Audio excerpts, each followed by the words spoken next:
Selamat datang di channel Denny Akbar. Novel Menantu Dewa Obat. Bab 110. Mendengar semua penjelasannya, Alina tampak sangat gembira dan langsung mengangguk dengan berkata, "Hebat sekali, Hiro. Idemu kali ini sangat luar biasa. Tidak perlu modal dan tidak akan rugi. Apalagi kita adalah bos bagi diri kita sendiri, jadi kita tidak perlu melihat muka siapapun. Suamiku, aku rasa ide ini boleh direalisasikan." Axel juga tampak senang dan berkata, "Benar sekali, Hiro. Ternyata otak kau masih cukup encer. Baiklah, kalau begitu kita kerjakan. Nanti setelah perusahaannya berhasil ditetapkan, kau akan menjadi manajer perusahaannya." Mendengar itu Hiro menjadi sangat gembira. "Pa, Ma, jangan khawatir. Kau memperlakukan aku seperti anak kalian sendiri, maka aku juga akan memperlakukan kalian sebagai orang tuaku sendiri dan berbakti kepada kalian. Aku pasti akan menangani urusan perusahaan dengan baik untuk kalian. Nanti kalau perusahaan sudah menghasilkan uang, aku akan membelikan Maibah untuk papa dan perhiasan yang bagus untuk mama.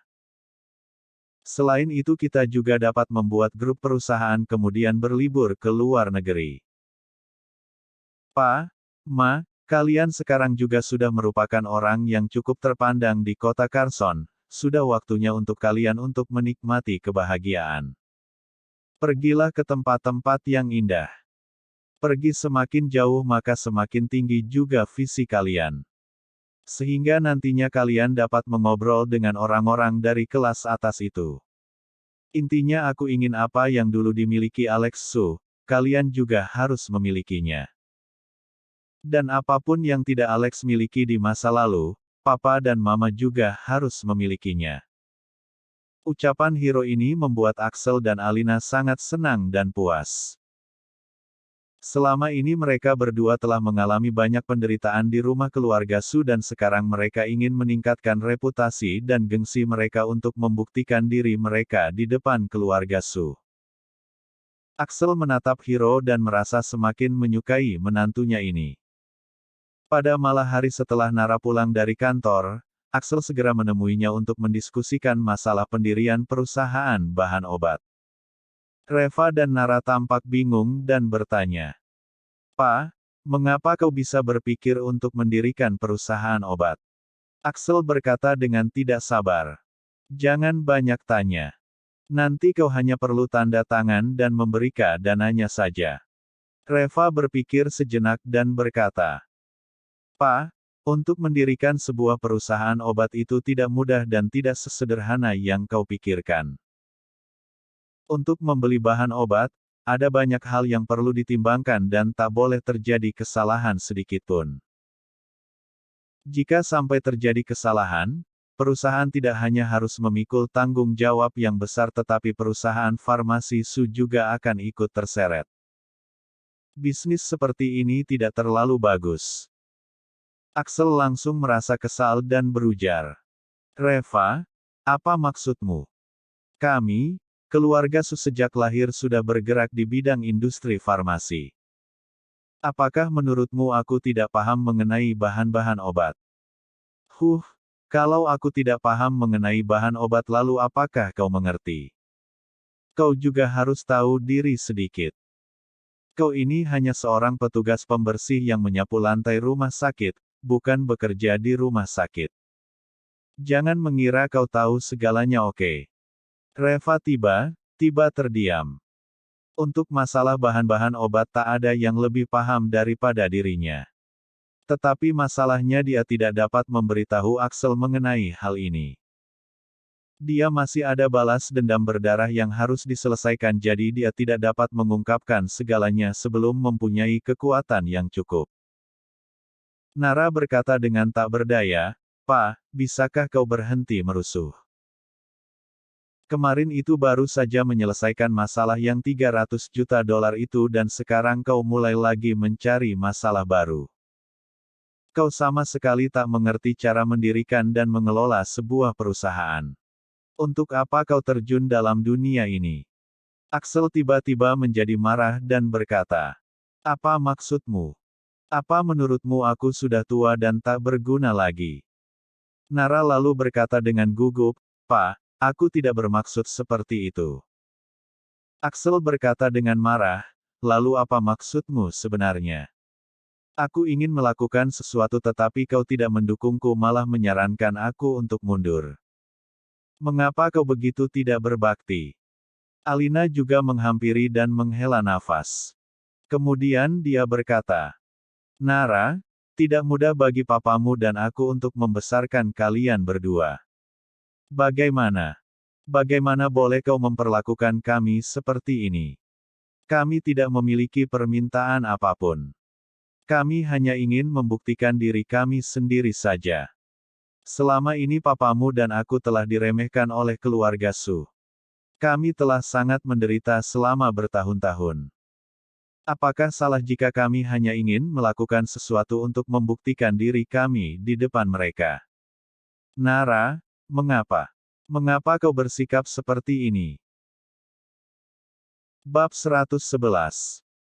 Mata Nara sedikit memerah dan ucapan mamanya itu membuatnya merasa sedikit tidak nyaman. Memang benar yang dikatakan mamanya, mereka telah menderita selama bertahun-tahun jadi wajar saja jika mereka ingin membuktikan diri mereka sekali saja. Setelah terdiam lama, Nara berkata dengan pelan, Pak, Ma, bagaimana jika begini? Aku akan mendirikan perusahaan bahan obat untuk kalian tetapi masalah pembelian bahan obat kita cari seorang tenaga kerja profesional. Dan juga aku ingin Reva pergi ke perusahaan bahan obat ini dan bekerja sama dengan kalian. Axel langsung megibaskan tangannya. Tidak. Perusahaan bahan obat ini adalah milik aku dan mamamu. Dan itu hanya bisa dikelola oleh kita berdua. Kalau untuk tenaga kerja profesional kami tidak keberatan. Tetapi apa maksudmu dengan menempatkan Reva di sana? Alina mengangguk-angguk. Dia dan Axel mempunyai pikiran yang sama, mereka tidak ingin Reva ikut campur dalam bisnis keluarga Su. Bagaimanapun juga Reva hanyalah menantu yang menumpang hidup di rumah istrinya.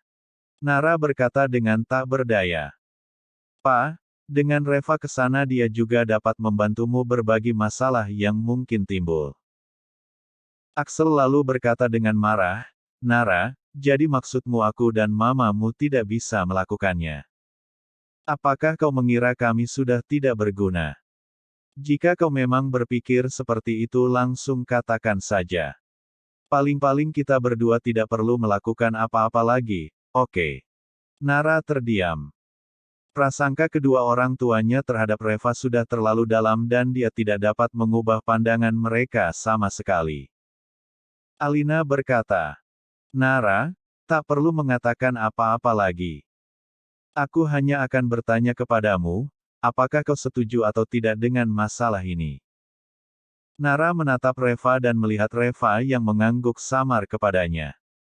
Akhirnya Nara dengan tak berdaya hanya bisa menganggukkan kepalanya, oke, aku setuju. Mendengar jawaban Nara, Axel tampak sangat gembira. Axel sangat gembira karena usahanya tidak sia-sia. Selanjutnya Axel membahas masalah pendirian perusahaan dengan Nara. Axel ingin Nara memberinya $100 juta tetapi akhirnya Nara hanya bisa memberikan dia $30 juta. Hanya jumlah ini yang dapat dipertanggungjawabkan oleh Nara. Jika lebih dari $30 juta dan terjadi sesuatu maka akan menjadi sangat merepotkan sekalipun dia adalah seorang direktur. Lalu mau tidak mau Axel pun menerimanya dengan enggan. Kemudian Nara kembali ke kamarnya dengan wajah cemberut. Reva, menurutmu apa sih maunya kedua orang tuaku itu? 2 hari lalu baru saja terjadi masalah yang cukup besar dan itu juga baru saja diselesaikan. Lalu sekarang mereka berencana lagi untuk mendirikan perusahaan bahan obat. Apa tidak capek mereka setiap hari mencari dan membuat masalah? Reva tersenyum dan berkata, sudahlah, tidak apa-apa. Jangan marah kepada mereka. Hanya 30 juta dolar saja. Jumlah itu masih dapat kita tanggung. Nara kesal. Mana bisa aku tidak marah?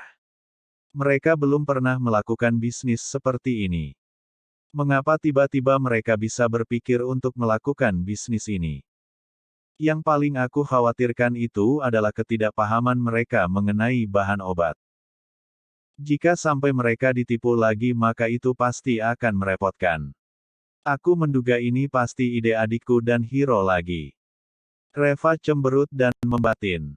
Memangnya masih perlu ditanyakan.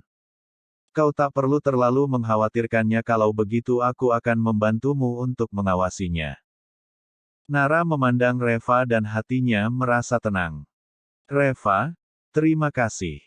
Aku benar-benar tidak tahu harus berbuat apa jika tanpamu. Reva tersenyum dan menggenggam tangan Nara lalu berkata, kau salah. Sebenarnya akulah yang tidak tahu harus berbuat apa tanpamu. Keberuntungan terbesar dalam hidupku adalah bertemu denganmu. Wajah Nara langsung memerah dan menatap Reva dengan memutar bola matanya. Sejak kapan kau menjadi pintar bermulut manis? Reva menjawab sambil terkekeh. Aku tidak bermulut manis. Ini memang ucapan yang keluar dari dalam lubuk hatiku. Lagi pula kau tahu dari mana mulutku manis. Apakah kau pernah mencobanya? Atau mau mencoba sedikit? Wajah Nara memerah dan dia memberinya tatapan pura-pura kesal. Siapa yang mau mencobanya? Bab 112. Keesokan harinya, pagi-pagi sekali Axel pergi mencari Hiro dan mulai membahas pendirian perusahaan bahan obat. Kemudian Hiro mencari beberapa koneksi dan menggunakan berbagai kekuasaan mereka untuk mendirikan perusahaan ini. Dan segala prosedur untuk mendirikan perusahaan obat pun dengan cepat disetujui. Lalu Axel meminta Nara untuk mentransfer dananya. Akhirnya perusahaan bahan obat ini pun secara resmi dibuka. Sebelum perusahaan dibuka, Hiro telah menghubungi banyak pemasok bahan obat untuk membahas masalah akuisisi bahan obat. Axel kemudian mengadakan syukuran sebagai acara pembukaan segera setelah perusahaan resmi dibuka. Pemasok bahan itu semua berdatangan untuk mengucapkan selamat atas dibukanya perusahaan Axel secara resmi. Sebagai bos perusahaan, Axel menjadi pusat perhatian hari itu dan dia bergaya sepenuhnya seperti seorang bos dengan penuh kesombongan. Lalu detik berikutnya Axel menghabiskan waktunya di perjamuan acara itu sambil menjamu berbagai pemasok bahan obat. Para pemasok bahan itu memuji dan menyanjung Axel tanpa henti sehingga membuatnya mabuk kepayang. Dan akhirnya Axel memilih sekelompok pemasok dan memutuskan untuk membeli bahan obat dari mereka. Selama acara itu berlangsung, Reva hanya melihat dan mengawasi keseluruhan prosesnya secara diam-diam. Saat Axel hendak menandatangani kontrak dengan pemasok-pemasok itu tiba-tiba Reva datang ke perusahaan bahan obat Axel lebih cepat dari jadwal yang telah ditentukan. Axel yang sedang duduk di kantornya dengan penuh semangat langsung berubah air mukanya saat melihat Reva. Apa yang kau lakukan di sini? Reva tampak tak berdaya. Axel menatapnya seolah-olah dia sedang melihat musuh saja. Karena sama-sama yang kemarin itu, para pemegang saham perusahaan mendukung Reva sehingga membuat Axel tidak senang dan tidak puas. Dulu hanya sekadar mengejek dan menghina tetapi sekarang Axel benar-benar menganggapnya sebagai seorang musuh. Pak, aku datang hanya untuk memberi saran kepadamu. Sebelum kau menandatangani kontrak dengan pemasok itu kau harus melihat dulu kualitas barang mereka. Sekarang banyak pemasok yang bahan obatnya sama sekali tidak memenuhi standar. Sebelum Reva sempat menyelesaikan ucapannya, Axel sudah mengibaskan tangannya dan berseru. Diam kau. Apakah kau sedang mengajariku sekarang? Alina yang berada di samping juga berkata dengan dingin. Reva, Memangnya kau pikir siapa dirimu? Kau ini hanya menantu yang menumpang di keluarga Sukami. Kau tak punya hak untuk mengajari kami. Jika keluarga Su tidak mendukungmu dalam beberapa tahun terakhir ini, kurasa kau sudah mati kelaparan sejak dulu. Kau ini benar-benar tidak tahu diuntung. Tidak masalah jika kau tak mau membantu, tetapi kau malah sengaja mencari-cari kesalahanku. Sebenarnya apa maumu? Apakah kau tidak senang melihat aku bahagia? Reva tampak tak berdaya. Jika saja Axel bukan ayah Nara, dia juga tidak akan peduli dengan berbagai kekacauan ini. Tetapi jika dia tidak mempedulikannya, nanti saat Axel membuat kekacauan atau masalah lainnya, maka Nara juga yang harus menanggung semuanya. Pa, aku tidak bermaksud mencari kesalahanmu, aku hanya datang untuk memberi saran saja. Jual beli bahan obat ini adalah masalah yang sangat vital. Apalagi bahan obat kita ini akan disediakan untuk perusahaan farmasi Su. Ini sangat penting. Jika sampai ada masalah dengan bahan-bahan obat, maka konsekuensinya akan sangat besar. Axel langsung menyela Reva. Kau tak perlu khawatir dan sok tahu. Aku tidak bodoh. Memangnya kau kira mereka bisa dengan mudah menipuku? Keluarga aku sudah bergerak di bidang industri farmasi sejak lama. Aku lebih mengerti tentang bahan-bahan obat daripada kau. Apakah menurutmu aku masih memerlukan saran darimu? Reva mengernyitkan keningnya dan tetap diam beberapa saat. Kemudian dia mengambil sampel di atas meja dan berkata dengan serius, "Pa, karena kau cukup mengerti dan memahami soal bahan obat. Lalu apakah kau tahu bahwa bahan-bahan obat yang baru saja kau beli ini semuanya telah direndam dengan bahan kimia dan terserap ke dalam bahan-bahan obat itu? Semua bahan obat ini adalah produk gagal." Axel tampak tertegun dan berkata dengan marah, Kau, kentutlah. Semua bahan obat ini kualitasnya sangat bagus, bagaimana mungkin produk gagal? Memangnya kau tahu apa? Lihatlah warnanya, teksturnya dan lihat ini." Reva tidak mengatakan sepatah kata pun. Dengan ringan dia menekan dan menghancurkan bahan obat itu kemudian melemparkannya ke atas meja. "Kau lihat sendiri." Setelah mengucapkan kalimat itu kemudian Reva pergi. Axel dan Alina yang berada di dalam rumah tampak tercengang saat melihat titik hitam pada bahan obat yang sudah hancur itu. Apakah ini benar-benar produk gagal dan rusak? Alina tampak gemetar. Wajah Axel langsung berubah dan berkata dengan suara gemetar. Cepat minta mereka kembalikan barang-barang ini semua. Tumpukan bahan obat ini tidak mau lagi. Axel dengan tergesa-gesa berlari keluar. Alina diam dan membeku. Dia menatap dengan ekspresi kosong di wajahnya. "Reva, bagaimana kau bisa tahu hal-hal ini?" Bersambung. Jangan lupa subscribe dan like-nya. Terima kasih.